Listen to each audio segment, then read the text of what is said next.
রাহির ইচ্ছেতে ভূতের রাজা দিল বর মুনিয়া মিমিকে আইবুড়ো ভাত খাওয়ানোর জন্য। তা আমরা সবাই মিলে পৌঁছে গেলাম। এবার একটু ফটো সেশনের পালা, সঙ্গে ভূতের রাজা। কি যে আনন্দ! মুনিয়া মিমি এবং রাইয়ে, অসাধারণ অ্যাম্বিয়েন্স, খুব সুন্দর ব্যবস্থাপনা, দারুণ জায়গাটা। ভূতের রাজা আমাদের সবাইকে আপ্যায়ন করলো। এই সেই ভূতের রাজার আইবুড়ো ভাত, ভাবা যায়? এই দেখো, আমরা সবাই মিলে মুনিয়াকে সবাই আশীর্বাদ করলাম। এই সেই মহেন্দ্রক্ষণ যেখানে আমার শাশুমা তার প্রিয় মুনিয়াকে আশীর্বাদ করছে, আর সঙ্গে ছোট্ট রাই ইঁদুর ছানার মতো।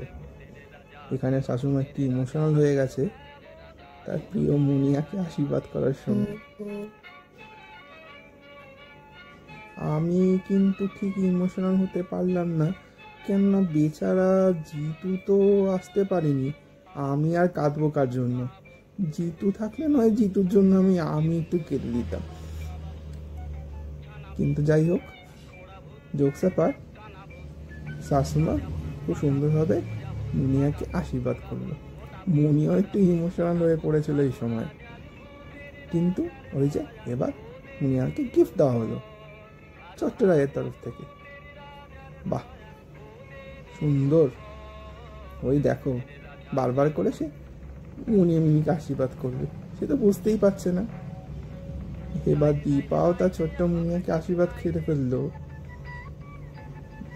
কতবার আশীর্বাদ করবে, ভালো করেছে। দুই বোনের মধ্যে বন্ডিংটা দারুণ। এবার আমাকে ডাকা হলো, এই মা দেখুন দেখুন দেখুন দেখুন, সেই রসগোল্লা চোর, যে এই সুযোগে রসগোল্লা তুলে নিয়েছিল মুনিয়া মিমির পাত থেকে।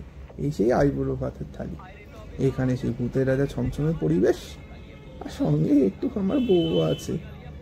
এই যে ভূতের রাজা, থ্যাংক ইউ।